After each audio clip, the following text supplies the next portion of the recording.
안녕하세요. 책을 통해 지식과 즐거움을 선사하는 당신의 귓가입니다.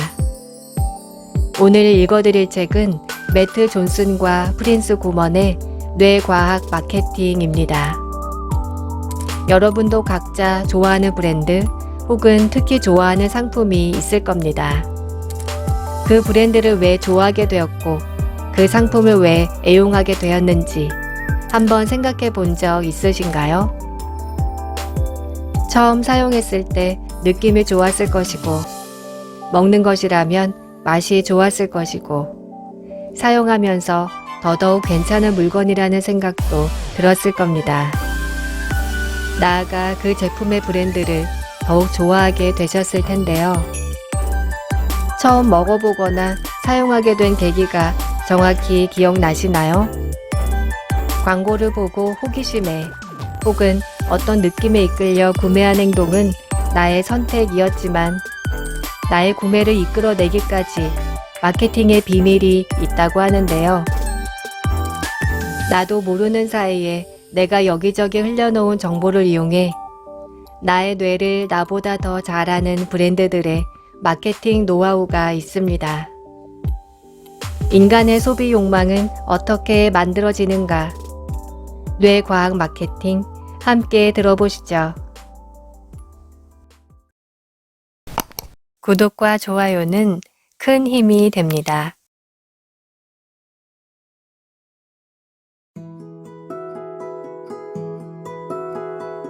뇌의 사각지대가 만든 마케팅의 기회.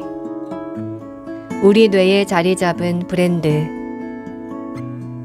당신이 어느 요리 경연 프로그램의 심사위원이라고 상상해보자. 5가지의 파테가 나왔는데 모두 정성스럽게 고명이 얹어졌고 진귀한 크래커가 곁들여 있다. 하나같이 훌륭해 보이는 5가지 요리를 시식한다. 그러자 진행자가 다음과 같은 미션을 전달한다. 5가지 요리 중에서 게 사료로 만든 것이 어떤 것인지 찾아보세요. 사실 이것은 요리 경연이 아니었다. 사람은 게 사료와 사람이 먹는 음식을 구별할 수 있을까라는 직설적인 제목의 2009년 연구에 참여했던 사람들의 경험이었다.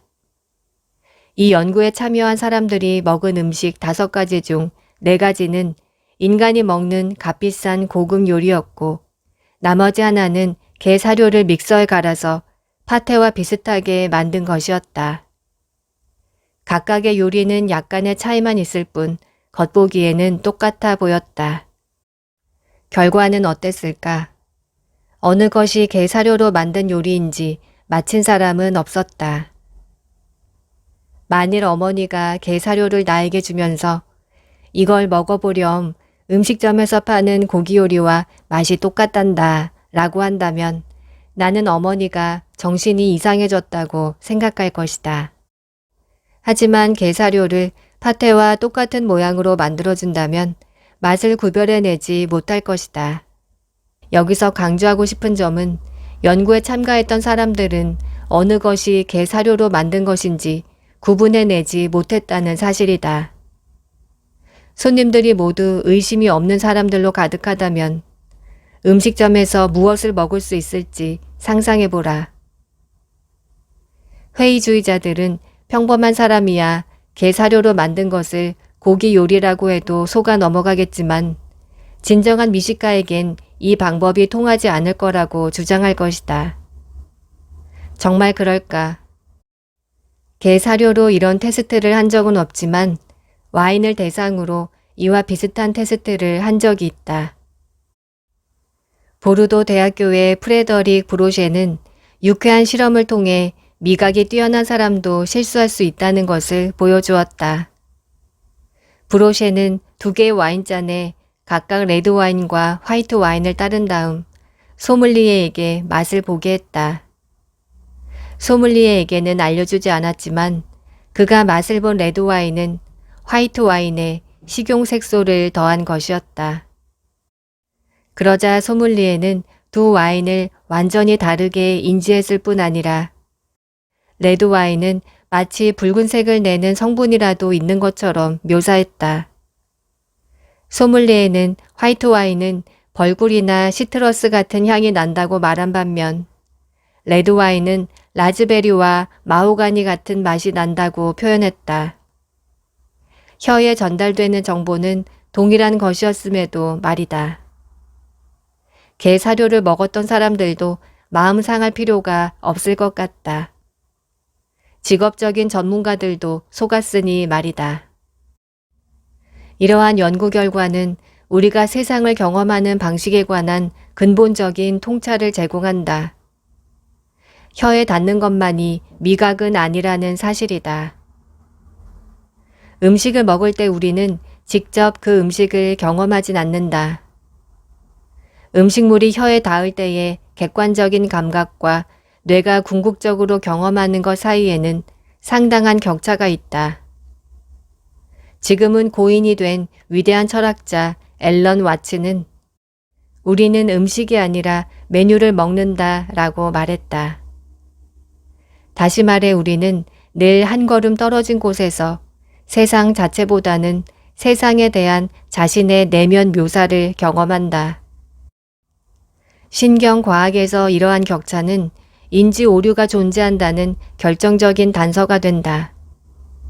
우리는 세상을 있는 그대로 경험하지 않는다. 아마도 안 하는 것이 아니라 못한다고 할 수 있다. 그래서 이러한 격차는 완전히 다른 것을 나타낸다. 바로 기회다. 소비자의 내면 깊숙이 잠재된 현실의 경험을 수정하고 영향을 미치고 근본적으로 변화시키는 기회를 나타낸다. 소비자들을 설득해야 하는 마케터가 현실 자체를 자신에게 유리하게 바꾸는 능력보다 원하는 것이 또 있을까? 가장 기본적인 수준에서 마케팅은 다른 것들을 이용해 소비자의 감각에 대한 경험을 수정한다.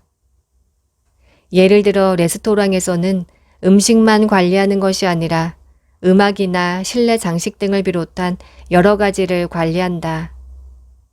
더 깊이 들어가면 마케팅은 소비되고 있는 것에 관한 소비자의 믿음을 변화시킨다. 게 사료가 맛이 있으려면 그것이 고기 요리라고 믿어야 한다.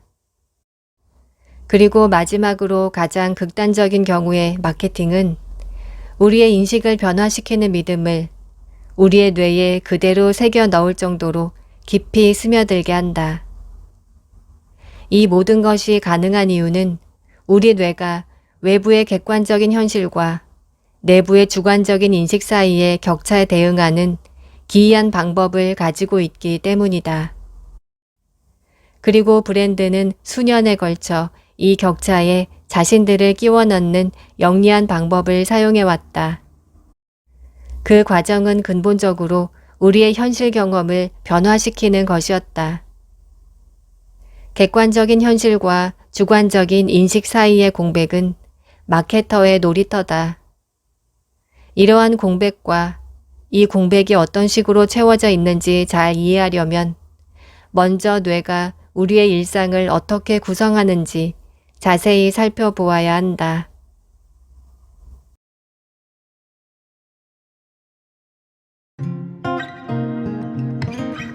코카콜라, 우리의 뇌 속에 자리 잡다. 여기서 잠깐 한 가지 질문을 해보자. 브랜드란 정확히 무엇인가? 신경과학자들에게 물어보면 그들은 브랜드를 연관성의 집합으로 정의할 것이다. 그리고 브랜딩이란 관계를 설계하는 것이다. 코카콜라를 예로 들어보자. 코카콜라는 세계 최고의 식음료 브랜드며 전체적으로 애플, 구글, 아마존, 마이크로소프트에 이어 세계 5위다. 그리고 코카콜라가 최고의 브랜드 5위 안에 든다는 것은 소비자들이 나머지 4개의 상품에 얼마나 의존적인지 고려하면 약간은 충격적이다. 다음에 2가지 시나리오를 생각해보자. 시나리오 1. 코카콜라가 없는 삶. 시나리오 2. 구글의 검색 엔진이 없는 삶. 어떤 시나리오를 상상하는 것이 더 괴로운가? 물론 후자다. 구글의 검색 엔진은 우리의 삶을 엄청나게 편리하게 해주었다. 좋든 싫든 구글의 검색 엔진이 없다면 현대 사회에서 생활하기가 힘들 것이다. 코카콜라는 그 정도는 아니다.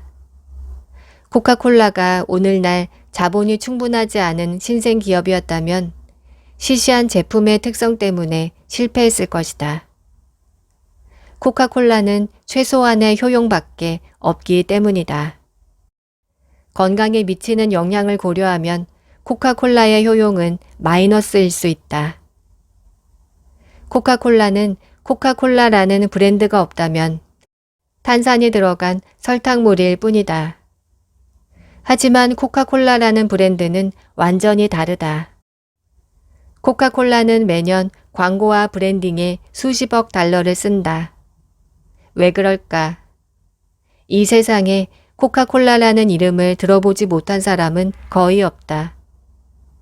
코카콜라가 광고에 수십억 달러를 쓰는 이유는 광고가 이름을 알리는 것 이상의 효과가 있기 때문이다. 광고는 의미망의 내부에서 큰 자리를 차지하는 심리적인 연관성을 갖게 해준다. 다른 식으로 말하면 코카콜라는 연관성 설계에 수십억 달러를 쓴다고 할 수 있다. 물론 모든 연관성에 돈을 쓰는 것은 아니다. 코카콜라는 행복과 연관성을 만드는데 수십억 달러를 사용하고 있다. 탄산수를 어떻게 대중에게 팔까? 탄산수를 대중이 원하는 것. 이를테면 행복과 연관 짓는 것이다. 설탕물과 행복이 연관성을 갖는 데 성공하자 2천억 달러의 가치가 창출되었다. 코카콜라의 브랜딩이 우리가 음료의 맛을 어떻게 인지하는가에 깊은 영향을 미친다는 것은 분명하다. 그러나 이처럼 브랜드가 깊이 내재되어 있을 때 그 브랜드가 우리의 인식에 얼마나 효과적으로 영향을 미치는지를 측정할 수 있을까? 현실에서 그것은 불가능하다. 모든 것이 완벽하게 하나로 통합되어 있기 때문이다. 그러나 통제된 환경에서 진행된 실험의 경우 제품의 심성 모형에 대한 브랜드의 특정 기여도를 제품 자체와 비교하여 파악하는 데 도움이 될 수 있다. 이것의 가장 유명한 예는 펩시 챌린지다. 펩시 챌린지는 브랜드를 가린 채 소비자들에게 코카콜라와 펩시콜라의 맛을 비교하게 한 마케팅 캠페인으로 1975년에 시작되어 장기간 지속됐다. 이 캠페인은 사람들이 자신이 마시는 음료수가 펩시인지 모르고 마시는 경우 코카콜라보다 펩시를 더 좋아했다는 마케팅 팀원의 개인적인 이야기에서 영감을 받았다.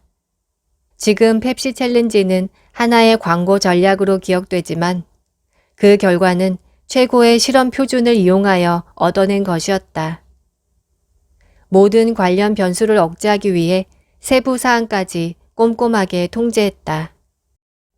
두 음료 모두 동일한 시간의 잔에 따라서 같은 온도일 때 제공됐다.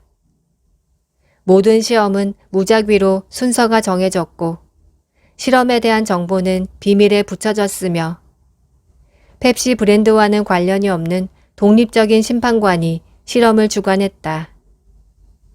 실험의 정밀도는 제약회사의 임상 테스트를 방불케 했다. 결과는 놀랄 만큼 일관적이었다. 어떤 브랜드의 콜라를 마시고 있는지 알고 있을 때 실험 참가자 중 80%가 코카콜라를 선호했으며 펩시콜라가 좋다고 대답한 사람은 20%에 불과했다. 하지만 브랜드의 이름을 가리면 53대 47로 펩시콜라가 앞섰다. 마케팅팀은 이 결과를 광고했고 두 콜라를 모두 파는 모든 지역에서 곧 동일한 결과가 나타났다. 맛으로만 보면 펩시콜라는 시종일관 코카콜라보다 앞섰다. 하지만 펩시 마케팅의 주요한 승리는 예상치 못한 곳에서 나타났다. 바로 코카콜라의 열혈 팬들이었다. 그들은 자신만만하게 코카콜라의 맛이 더 좋으며 코카콜라와 다른 음료의 차이를 구별할 수 있다고 확신했다. 이들은 펩시콜라의 캠페인에서 집중적인 조명을 받게 되었다. 테스트를 하기 전에 코카콜라의 어떤 점이 좋은지 물었더니 거의 모든 사람이 맛이 좋다고 말했다. 하지만 실험 결과에 따르면 그들은 실제로 자신의 생각만큼 코카콜라의 맛을 좋아하지 않았다. 코카콜라를 마시고 있다는 사실을 알고 있을 경우에만 코카콜라를 좋아했다. 코카콜라의 맛은 대부분 코카콜라 팬들의 심성 모형에 영향을 미친 브랜딩 덕분이다. 여기서 브랜딩에 대한 신경과학자의 정의가 떠오른다. 신경과학자들에게 브랜딩이란 소비자들에게 기업이 상품을 통해 이끌어내려는 일관적인 메시지를 반복적으로 노출하는 과정, 즉 연상 설계다. 이처럼 브랜딩이 충분히 일관적이고 반복적이면 사람들에게 연상이 일어나고 뇌의 의미망의 기본적인 구조가 바뀌게 된다. 어린 시절 나무와 잎이 함께 쓰인다는 것을 반복적으로 학습한 것처럼 일관적인 광고를 수없이 반복한다면 코카콜라와 행복이 연관되어 있다는 것을 학습하게 된다. 의미망은 심성 모형에게 상품에 대해 알려준다. 이는 우리가 상품을 인지하는 것과 유사하다. 연상이 측도엽에 물리적으로 각인되는 것이다. 코카콜라는 말 그대로 우리의 뇌 안에 새를 들어 사는 것이다. 하지만 임대 비용은 코카콜라를 마실 때마다 우리가 부담하고 있다.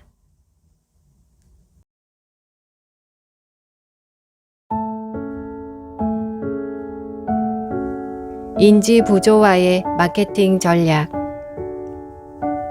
의사 결정을 하고 일을 계속 진행하려면 뇌는 일관된 자아의식을 형성하고 유지해야 한다.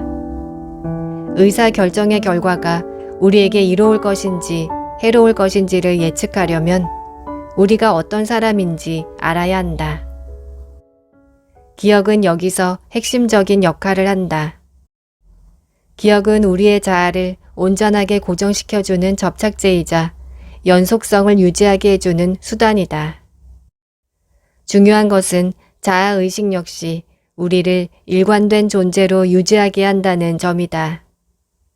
새로운 경험에 직면하거나 새로운 결정을 내릴 때 우리는 자아의식과 일치하도록 그 문제를 원만하게 해결하려 한다. 이 과정에서 불일치가 발생할 때 심리학자들이 인지부조화라고 일컫는 심리학에서 가장 오래되고 강력한 현상이 나타난다. 이는 신념과 행동 사이에 갈등이 생길 때 그 문제를 해결하기 위해 정신적으로 불편해지는 것이다.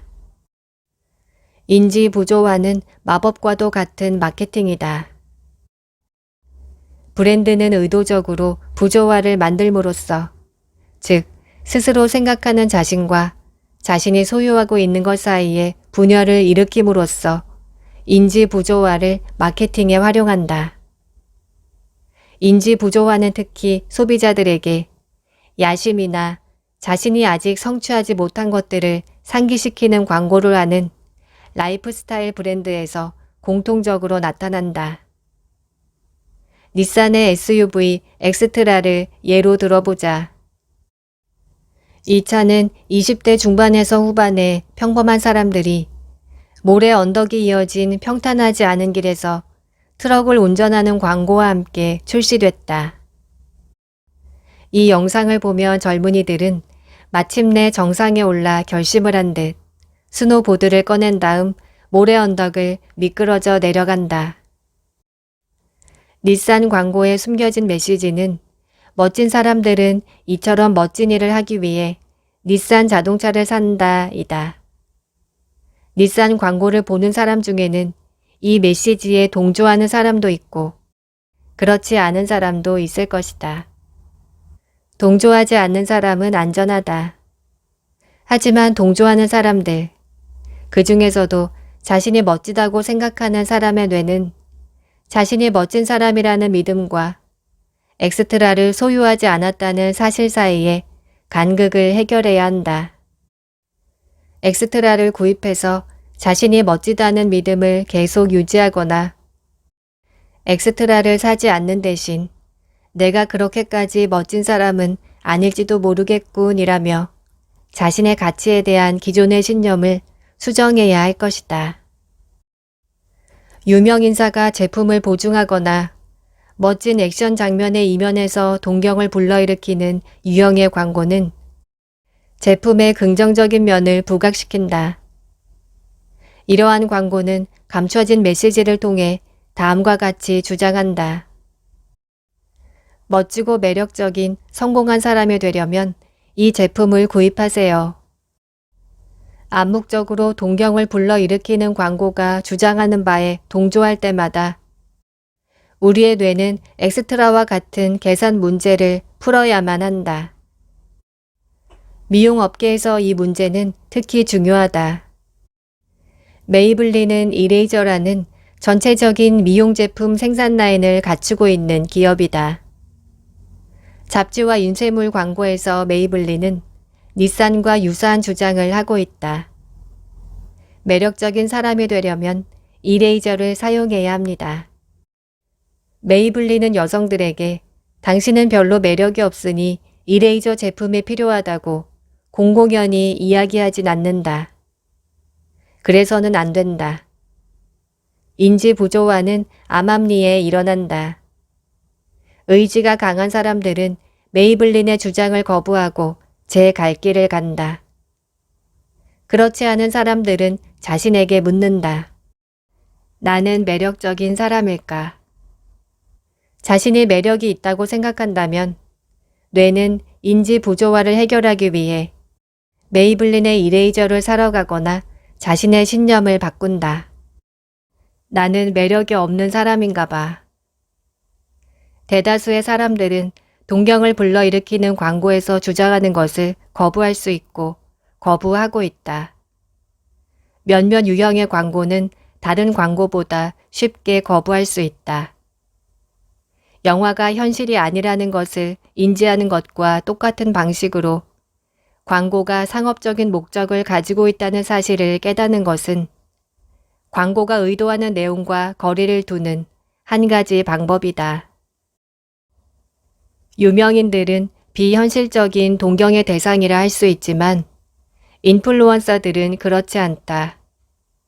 아무리 정신력이 강한 소비자라 할지라도 소셜미디어에서는 한순간에 불협화음에 무너져 내린다. 유튜브나 인스타그램 등의 인플루언서들은 비현실적이라고 할 순 없다. 사람들은 인플루언서를 유명인이라기보다는 현실 속의 사람이라고 여긴다. 안젤리나 졸리가 립스틱을 판다면 무시할지 모르지만 똑같은 립스틱을 유튜브 메이크업 전문가 패트릭 스타가 판다면 그렇게 하지 못할 것이다.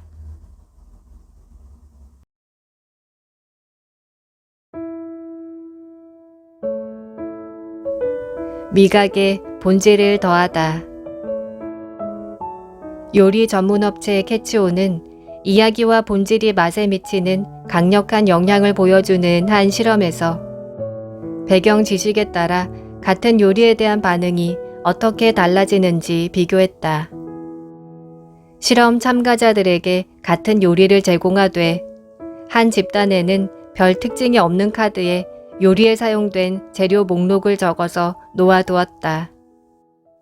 또 다른 집단에는 요리사가 직접 음식에 대해 소개해 주었는데 그 음식에 영감을 준 보물 같은 어린 시절의 이야기까지 해주었다.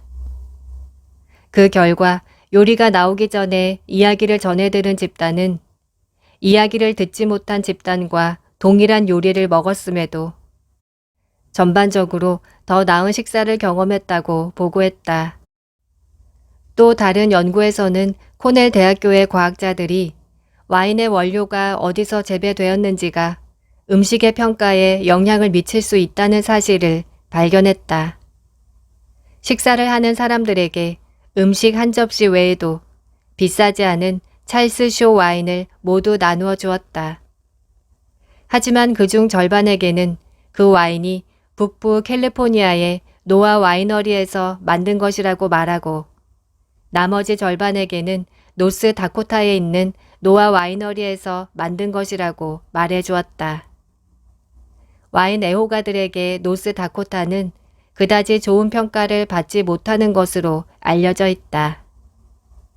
자신이 마시는 와인이 캘리포니아산이라고 생각했던 사람들은 와인 맛이 좋다고 평가했다.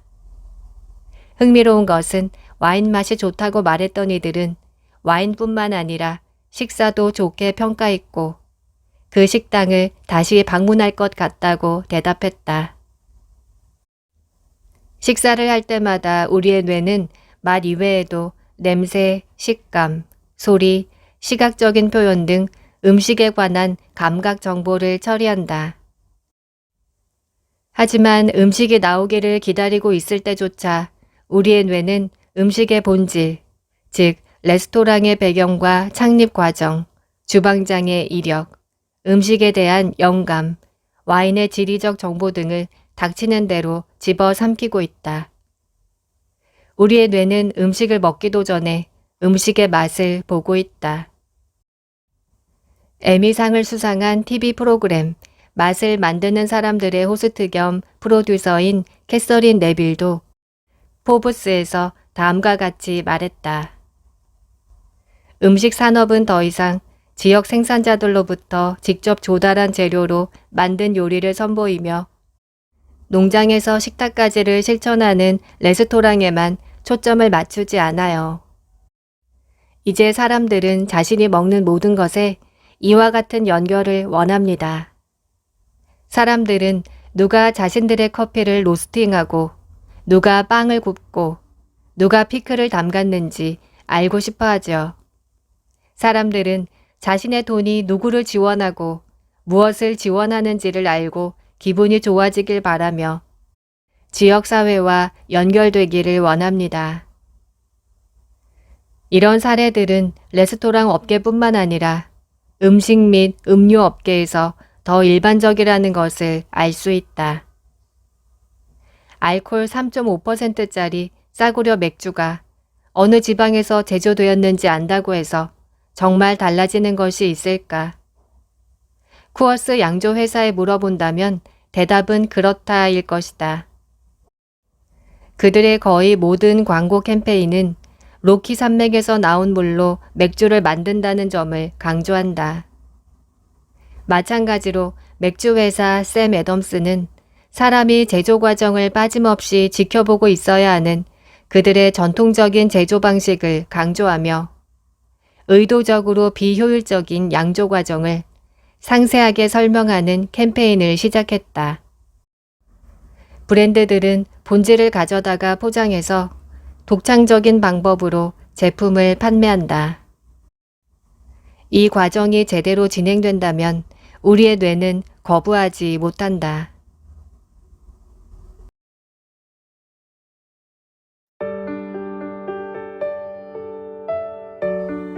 우연히 성공하는 마케팅은 없다. 뇌과학 마케팅이었습니다.